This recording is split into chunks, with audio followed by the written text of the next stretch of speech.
wachako radio odiochieng' kawuono kod okinyi.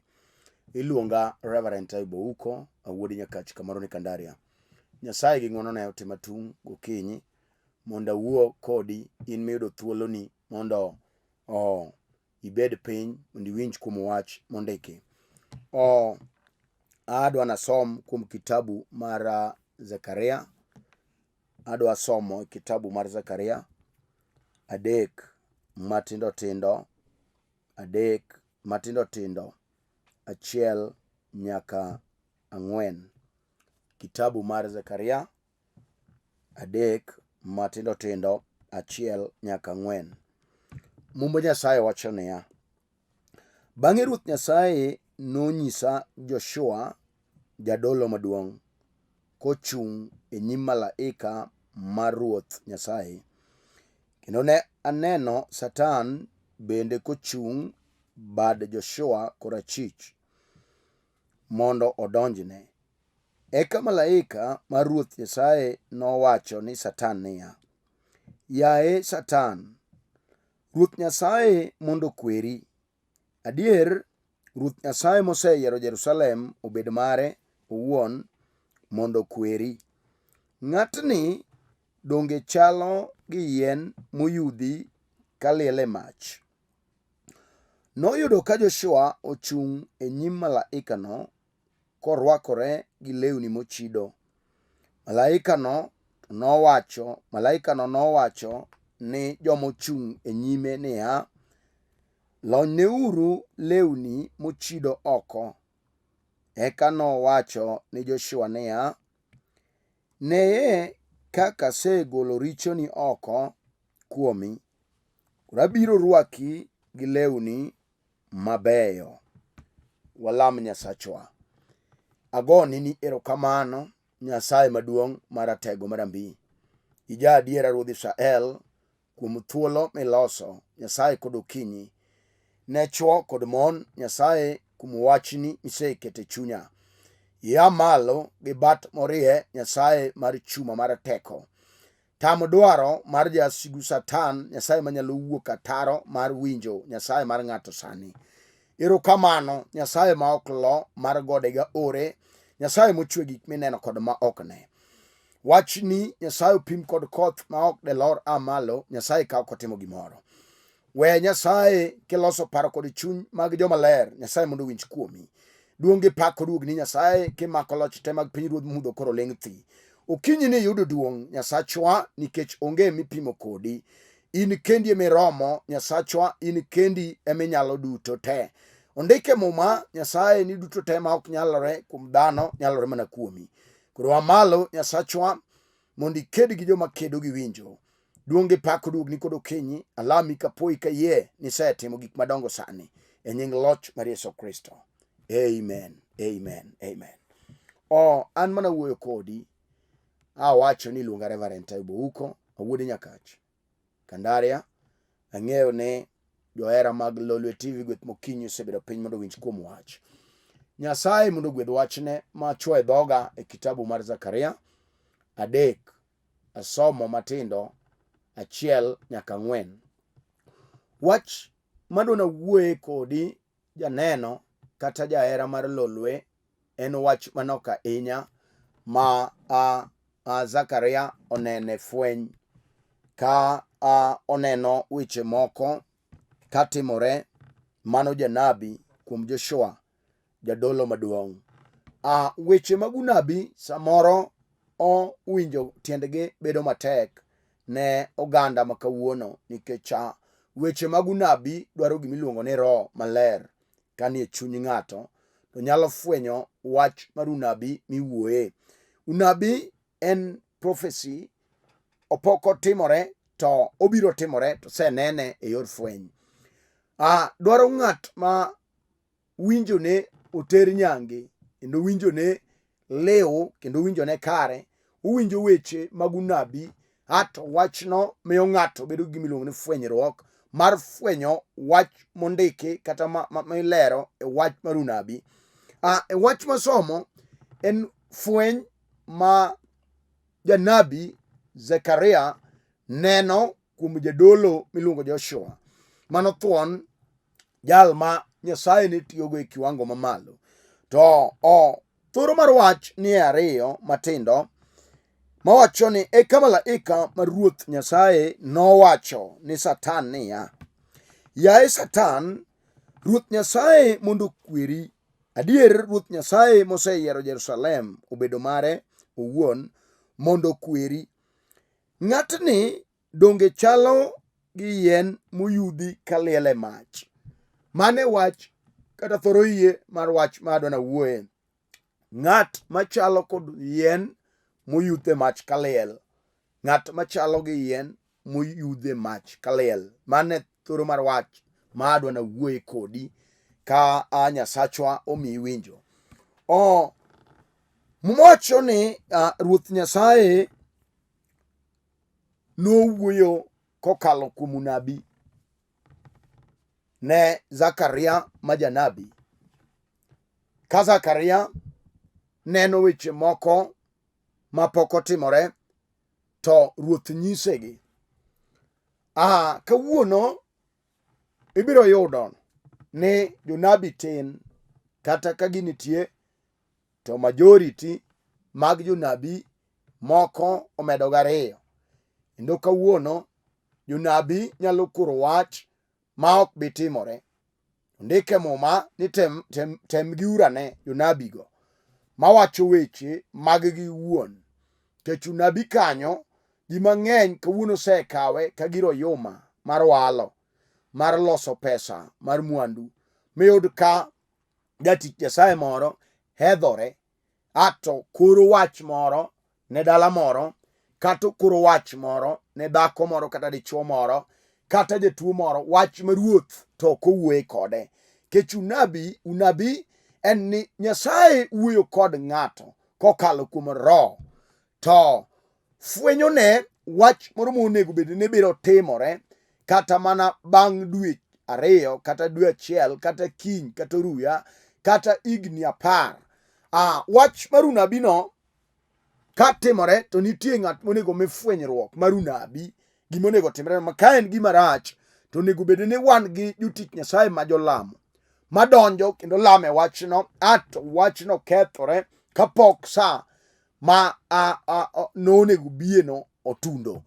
Mago gik monego yudre e kanisni. To kawuono ibiro yudo ni tek ahinya mondo unabi oyudre e kanisa. Unabi malilo mar adiera, ato gi jolamo malame wachno. Ka en wach makare to pod jolamo onego lame mondo Nyasaye otim dwache mar unabi mosedonjo. Muma masomo wacho ni Zekaria noneno wach moro e yor fweny ka jadolo Joshua ochung' e nyim jomalaika. Sama Joshua ma jadolo maduong' nochung' e nyim jomalaika, muma wacho ni Satan ma jaango wete be nochung' e bath Joshua korachwich.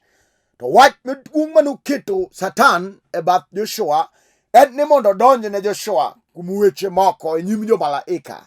To muma wacho ni e sa nogono malaika manochung' e mbele Joshua nowuoyo gi Satan adhara kawacho niya, Ruoth Nyasaye mano oyiero Jerusalem, dala maler mikwongo wero, Ruoth Nyasaye no mondo okweri.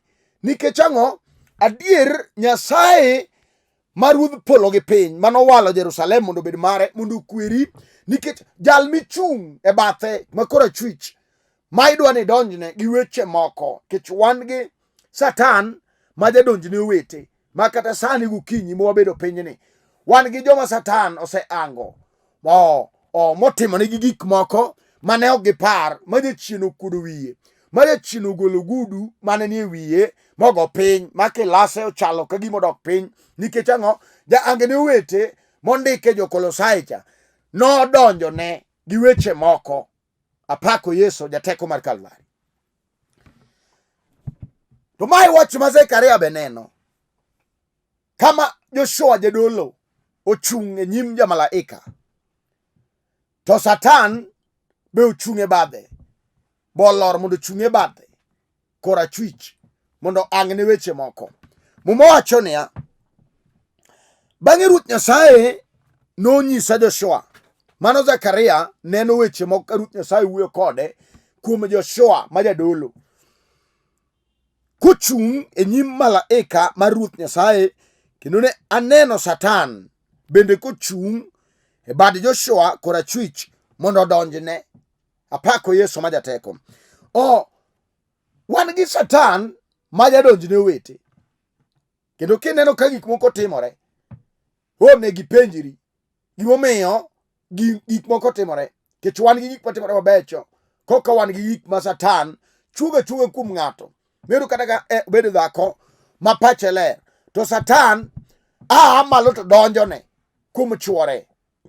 Jok mane odak maber, jok mane winjo maber, jok mane luongore gi nyinge moko maber, jok mane chiemo maber, jok mane nigi winjruok e gima ne gidwaro timo. Ato Satan ma wuon kethruok, jal mano biro kwalo mondo okethi mondo negi, bira kenyno. Miyud kodonjo ne dhako no e weche moko magalagala.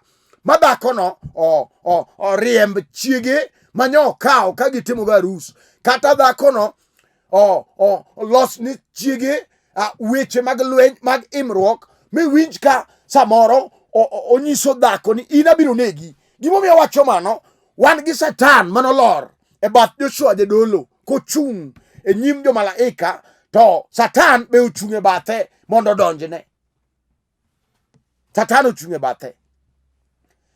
Kawuono Satan osechung e bath ji, kata owuoyo kodi, dhaki biro yie koda ni Satan osetimo ne chwo gi mon maricho. Kendo gima nyayudo ni wuond ma Satan wuondogo chwo gi mon, ento loyo wuond ma kolela maze go more nuwuondogo mon kata nyiri.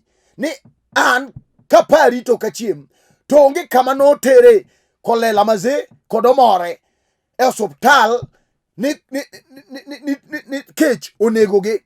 Nyiso niya, omore kod kolela ne wuondo mon ni kapari to kachiem, to kech pok onegogi, kech ne ok onegogi. To wuond mar Satan ma Satan wuondogo nyithind dhano, wuond mar Satan ma Satan wuondogo dhano, wuond mar Satan ma Satan wuondogo nyiri matindo, wuond mar Satan ma Satan wuondogo jodongo, wuond mar Satan ma Satan wuondogo miere, okalo wuond mar omore kod kolela masi. Apako Nyasaye marambi. Muma wacho ni Zekaria oneno Joshua ma jadolo. Samori nyalo penjori gimomiyo waruogi oduono. Kech jalo ng'ato paro ni koware to koro gik moko yom, biro dhine kaka opango. Gimokia ni nosechamo muma, chamo kiapo, noware machunje madalagi owinjo kowacho noware. Jochiende machieno ji e rembgi no, kata obedo ndulume, nyo winjo kokiri noware. Chunje mag kaburini, mag choke mag wiye mane chamo ji dalagi, be nyo winjo kiwacho ni Yesu Kristo en Ruoth. Kanye mane chake lweny? Kech wan e lweny. Paulo wacho e jo Efeso 6 matindo 12 ni wira lweny mwa wakedo nyiso ni nitie lweny mikedo, to wan gi ji ma ok ging'eyo ni gin e lweny. En kanyo ware samoro jalemo, en otero sadaka, otero kwan, en omako kar ik mondo chieng' moro yud kaka ike. Ma chieng' moro dhako moro penjo ni to kanisa uni to utimo ga nang'o ka ng'ato tho? To adwoke ni kuongi tho mondo kokine kaka watimo. Kech ng'ato ok donje kanisa mondo omak kar ik mondo ne kaka itimo ka ng'ato tho. Wat mowuoye okalo weche mag pinyni, en wach makalo gi ng'ato tok tho. Kech osiep mar pinyni en osiep ma ng'ato nyalo bedogo to tok tho to rumo. To wan gi wach makalo gi ng'ato e liel, wan gi wach makalo gi ng'ato nyaka tok liel, ma chieng' chier to wachno chung' kode, iluongo warruok mar Yesu Kristo. Warruok ka ng'ato war to wuond mariek mar Satan onyalo kalo. Kawuono ji waro to gigowe teko maro maler. Gimomiyo jachien loji medo kaka manyo war manyo umedung manyo ng'e kirado kode bang' iga kata bang' igni ariyo to nyalo rwenyi. Gimomiyo nyalo rwenyi owilo ke Satan nyogo kode lweny malwenyo loye. E wach ma Paulo wuoye ni wera wakedo gi lweny mwakedo go ok en ringo kod remo. Kisomo jo Efeso 6:12 ok wakedi gi dhano, ok wakede lweny miywaye rungu, ok wakede lweny mibaye tong gasere. Paulo wacho ni lweny ma wakedo ok en mar ringo gi remo, to wakedo gi ji ang'wen ma adwana ler sani manok. Wabiro lamo kodi Ruoth ke samoro wuoyo kodi in dhako manyo yudo dala manyo koti oywayo tere. Samoro dhok nyo ywayo teri e dala ma intieno. To nyidhi kiweni gik moko yot.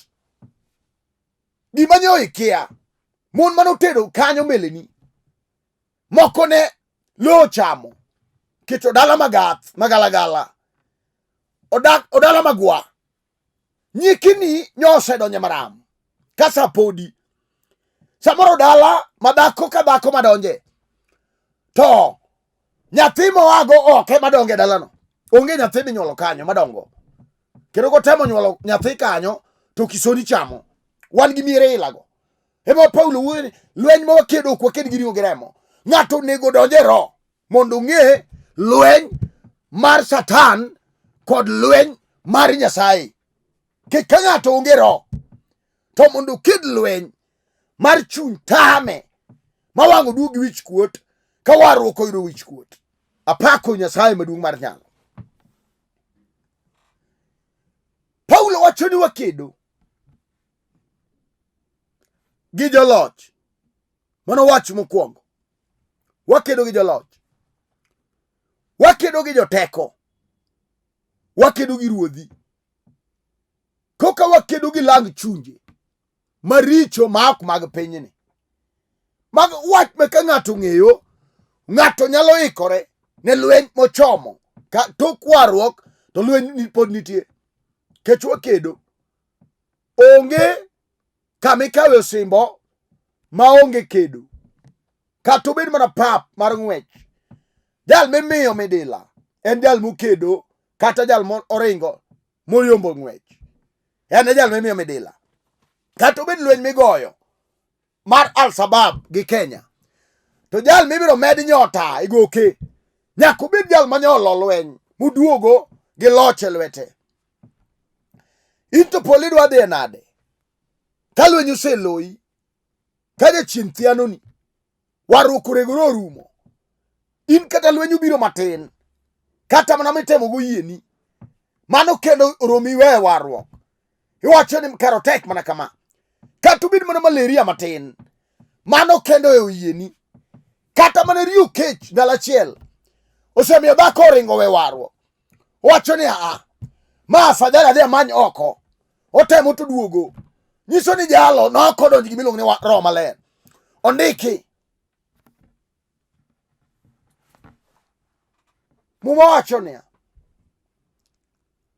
en ang'o madepogwa kod hera mar Kristo Yesu? Ang'o madepogwa? Ato kwan weche mang'eny kanyo. Kawuono ji ringo weyo ma joma thuondi yud kodok ngoche kech lweny ger. Onge gimoro amora maber manyalo biro ka lweny onge. Ke tok lo lweny nitie ber. Mane gima ng'eyo. Muma wacho niya, sama Zekaria ne ni e iro to poko neno Joshua ma jadolo kochung' e nyim jo malaika.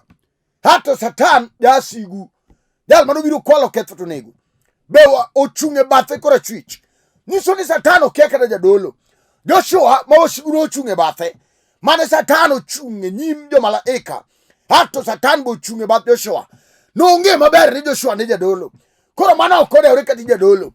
Kati wuotho gi muma kata wari, kata in miyalo ne ji, kata ilamo ne jotuo to chango, kata in e jadolo maduong' e kanisa Mano gima jachien okia. Kendo mane target mar wasigu en ni mondo go ng'ama ni malo no piny. Mondo ke joma ni piny. Nikech ka jadolo maduong' ema Satan osego piny. To joma piny gi koro ringo lal. Koro kodewre. Wacho ni Satan nochung' e bath Joshua jadolo. Mano kodewre kata jalamo. Jachien tiyo full time. Okinyal kedo gi jachien. Kilamo part time. Inilamo mana chieng' Jumapil. Samoro ilamo mana ngeso kidhi e kanisa. Samoro ilamo tich abich chieng' ne milame kende. Odiochieng' moko titimo gigeni. Wanyisi ok ni lo Satan. Matiyo kinyi godhiambo every minute. To jachien tiyo pango. Kanyi loye to dok e drawing board. Owacho ni nyo loya ka rite mbele. Jachien nyalo kali wakoni. Jachien nyalo kali e yo. Kagima oonge kodi gi wach. To dhi uriti mbele. Yudo kogajo tiende. Oriti mbele. Madako manyo wacho no war. Kini yud kanyare. Bang' igni moko 10 kata 15. Kini yud kanyare. Chodo ka mitungi mar gas. Mitungi mar gas ok bede ot achiel. En pesa nyalo gole. Nyake od ker Uhuru Kenyatta. Makele odi. Keche pesa. Gino nyalo timi kati bed nyako. Min ka ino kitede dala chiel. Ise tedo. Miye mopogore opogore. Kata sani mawuoye kodini. Chunyi no nyalo limi. Kech wasigo donjoni. Satan ochunye bathi mondo donjini. Hato gino keti. Gi chuny mar opamo. Mar wang' tar magathongo magwogi. Ini wuotho kisongo kamano. Ichalo tenga. Machamo gwen kasongo. Nyako kata wuoyo kodi sano kinyi. Tiwinjo ka chunye leta dier. Kech gima timi. Ok en gima idwaro mondo itim. To jal modak iyi. Chuni mondo itim gino. Iwinjo ni chuo. Kata gino keti kamano. Ma ini wuotho. Onge ber mineno. Ikendo to mono dhe. Sewilo mona par gi wi. Gino chomo kodi tho. Kecho ndik ni misache iten tho. Muma wacho niya. Zekaria no neno Joshua. Sama no ochung' e nyim jo malaika. Satan bende no ochung' e bath korachwich. Kawuono wan gi Satan. Wan gi jasigu mochung' e bathi. Kati wuoyo kodi okinyi ni. Mama kawuono nyalo go machiemo. Mine adier gik ma Satan osetimo. Kata mane dala ni kami beteno. Wan gi jachien mochung'. Madonjo ne chuo gi mon. Wan gi Satan. Machamo chuo gi mon. Ibiro yudo kata dala moro sani. Yudo ka pichni ma jo university. Hemodong e korot kanyo kudiedo. Jok ma pichni gine kanyo go. Ginto Satan no se donjo negi. Negi se donjo maram kapodi. Gin joma no tho chon. Ok nyale yudo ndachgi. Gima timore en niya. Satan odonjo negi. Satan odonjo negi. Sama oshigu no ochung' e bath Joshua. Muma wacho niya.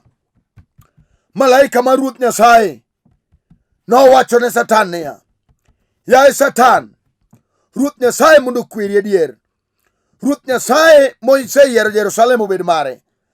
Mondo okweri. Ng'atni donge chalo gi yien moyudhi kaliel e mach. Sama wuoye kodi okinyi ni. Wan gi joma chalo yien moyudhe mach kaliel. Kata obed manoluth kuon emana samoro no odonje kendo.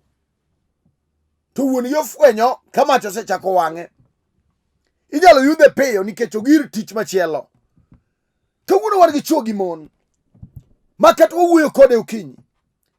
To chalo yien manoyudhe mach kaliel. Samoro moko okimi no make. Mokimo chame odong' choke. To kum ng'wono mar Nyasaye. Nyasaye nyotimo ne ng'wono. Mochako dok e pache kendo. Jok mane en ge ward. Lumo setie lietegi. En pod odong'. Ochalo yien moyudhe mach. Kano osechako wang'. Kinyi wan gi mon. Moko no tere pala. Kane konyore. Mon mano ter gi ge pala. Moko no odong' e pala. En no duogo. Ochalo yien moyudhe mach kaliel. Wan gi chuo kawuono. Moko no oyude ajali. Sama na ajali oyudogi. Ji no tho e gari. En no dong'. Samoro kodong' gi ng'ol. Kata en gi ng'ol kamano. To pod ongima. Onyalo wuotho. Onyalo timo gige. Jalno chalo yien moyudhe mach kaliel. Kinyi wan gi ji. Masa moro. Dala gi kama waeno. ndulume no ochamo ji ma ji otho te, en nodong' kanyo. Ochalo yien moyudhe Mach Kaliel. Kawuono wan gi ji. Duong' odogne Yesu ma jateko. Iwinjo nade? Muma wacho ka malaika chomo Satan tir, wacho ni winjo Satan, Ruoth Nyasaye mondo okweri. Ke jal midonjone ni, jal ni chalo yien manyo oyudhe Mach Kaliel. Ere kama iwinjo kata inyuolo nyithindo, nyithindo setho te. Wan gi neno ma ibiro winjo ka jomoko wacho ni wan dalawa nonyuolwa nyithindo mang'eny, to kata kamano kisoni no ochamo nyithindwa te. Ane mana dong' jalo chalo yien moyudhe Mach Kaliel. Ere kaka iwinjo wiyi odhi owil. Muma wacho niya, kata nowuodh Joshua kamano, to sama ne malaika ochung', neno ka Joshua pod orwako lewni mochido, malaika nowuoyo kode ka Nyasaye no oda mondo nyisgi niya, jok manochung' kanyo mondo ogolne law mochido, mondo orwakne nanga manyien. Kata mana in samoro kuma Nyasaye osegolie kichalo yien moyudhi, wiyi nodok owil. Michajo weteni, wiyi nodok owil. Idok timo timbe piny, wiyi nodok owil. Timo giga njao, wiyi owil kuma Ruoth ogolie. Samoro nogolie ajali, samoro nogolie tho, samoro nochangi kansa, samoro nochangi kuom tuo magalagala, samoro nogoli gik magalagala mar remb dala mane chamo ji, samoro nogoli lwet ajuoga manosechamo ji orumo. Ere wach miwinjo kinyini? Muma wacho niya, Joshua none sama no ochalo yien moyudhi Kaliel, to wiye odogo wil, orwako nigni mochido. Ere kaka ineno kata mana ino kinyini samoro weche ma Ruoth osetimoni, pod idok irwako lewni mochido, pod idok timo timbe piny, pod idok timo gik moko magalagala mamok mor polo. Chunyi wuoyo nang'o kinyini? Muma wacho niya, jali dong' chalo yien moyudhi Mach. Ere kama ineno ka Ruoth nogolie? Inyalo time neno kata ne in lor kawuono idhodho nyathi, ichalo yien moyudhi Mach Kaliel. Kata in dichuo, chiende no ma iteko mar nyuol, kawuono ne in gi nyithindo. Ere wach mineno ka Ruoth osetimoni? Be itimo machal gi kaka Ruoth osetimo, koso wiyi owil idok irwako lewni mochido? Wach ma malaika nowuoyo gi Joshua wacho niya, duong' odogne Yesu jateko. Muma wacho noyudo ka Joshua ochung' e nyim malaika no korwakore gi lewni mochido. Nomedo wacho niya, sidhne uru kilemba. Malaika nowachone niya, joma nochung' e nyime, lonyne uru lewni mochido oko. Eka nowacho ni Joshua niya, ne kaka asegolo richoni oko kuomi, koro abiro rwaki gi lewni maber.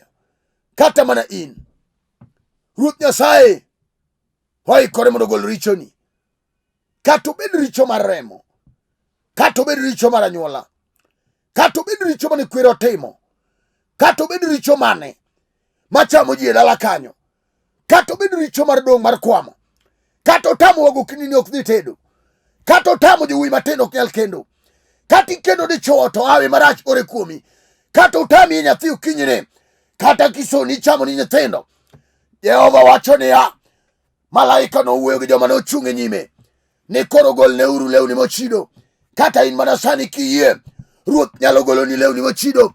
Ruoth nyalo golo ni kuong' mag rangach. Ruoth nyalo golo ni kuong' mag remo. Ruoth nyalo golo ni jugi gojijo. Ruoth nyalo golo ni tuo mineno makino. Ruoth nyalo golo ni kata obed sickle anemia. Ruoth nyalo golo ni kata obed ukimwi mochami, kata obed ang'o kia. Ruoth nyalo timo ni ng'wono kawuono kogolo nanga mochido no, hato rwako ni nanga maler miluongo nanga mar warruok. Chunyi wuoyo nang'o gokinyini? Adwana lam kodi Ruoth, adwana lam kodi Rabi, adwana lam kodi jal mawinja dier ne wuotho gi nanga molil. Osejonye mar timo richo, odwaro nanga manyien, odwaro Ruoth mondo wuoth gi Yesu, odwaro mondo wuoth e ler. Mane jal madwana lam ne sani, mane jal madwana lam go kama tunde no. Chunyi wuoyo nang'o? ting badi mondo walam Ruoth.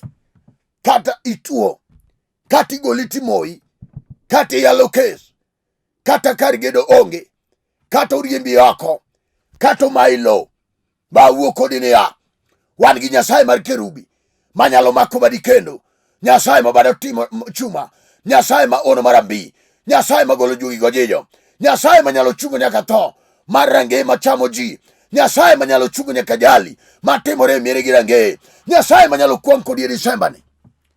Ting badi kama intie, kinyalo gochungi piny, wach bineno ni tekno, ondiki e Luka 18 matindo 27, ni gik moko duto te matek kuom dhano nyalore mana kuom Jehova. Kama intie no, kinyalo mako TV, walam Ruoth. Erokamano jateko, wapui wawali omiyo nyingi duong'. Shimba kayo daga maler mar Israel, ha malo ni dichuo gi dhako, ha malo ni jaduong' ni sani, ha malo ni jatuo ni sani. Ondike mumbi japuonj ka Zekaria neno e fweny weche moko ka Joshua ma jadolo ochung' e nyim jo malaika, to Satan bochung' e bade ma korachwich mondo odonjne gi weche mag miriambo. Kawuono ni Satan osedonjo ne miere gi range, kawuono ni jateko Satan osedonjo ne ji.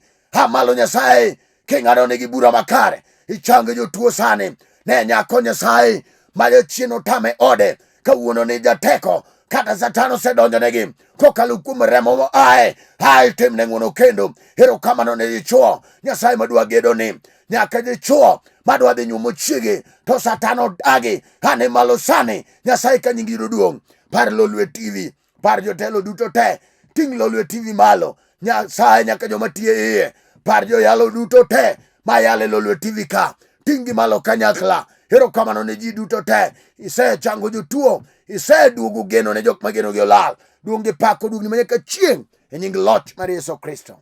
Amen.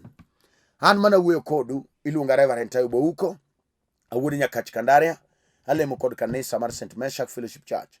Nyasaye gi ng'won ne otima mondo awuo kodu. An e piny Kibra kanyo mwachokore. Ne ng'at madwara king'iyo piny kanyo ne nembni ariyo mar Safaricom gi Airtel. Ng'ama dwara ma ok nyal tundo kama chokore go nembni gago obiro lamo kodi. Nyasaye nyalo gik moko te, onge gima nyalo tamo Nyasachwa. Onge gimoro amora kata mari no tek, kuom Nyasaye duto nyalore. Ayudora e piny Kibira, kamoro ni Karanja. Ka in e Nairobi, kaw gari Railways namba 8 biro lori Karanja, wan but Rail Education Center kanyo. Ka in Kencom, kaw gari namba 32 wei Karanja, ibiro but Rail Education Center kanyo ma wachokore ma kanisa nitie. Wan gi dara te mar deliverance team, counseling kod jodongo be mawuoyo gi ji yo mar fwenyruok, kod youth mane foundation mar warruok. Koro Nyasaye mondo timni ng'wono, Nyasaye mondo par ji duto te, Nyasaye mondo par George Lawi e piny Ahero gi Mama Ellen daktari kod Kamonda Medical Center oting'u malo. Nyasaye mondo par jowete te, Nyasaye mondo par na Sharon e piny Game kod wuon ode kama enitie piny Nairobi. Nyasaye mondo ting'e malo. Nyasaye mondo par ji duto te, nyaka kanisa ma wantie, opar kod wa piny Kisumo, Archbishop Emeritus jaduong' Esbon Omwadho Njera. Nyasaye mondo ting'i malo. Nya waneno ng'wono kabisa piny Kariobangi kanyi biro lemowa, kanyi biro gonwa oriti. Nyasaye oting'i malo ahinya Archbishop Dr. Esbon Omwadho Njera. Nyasaye mondo medi chir.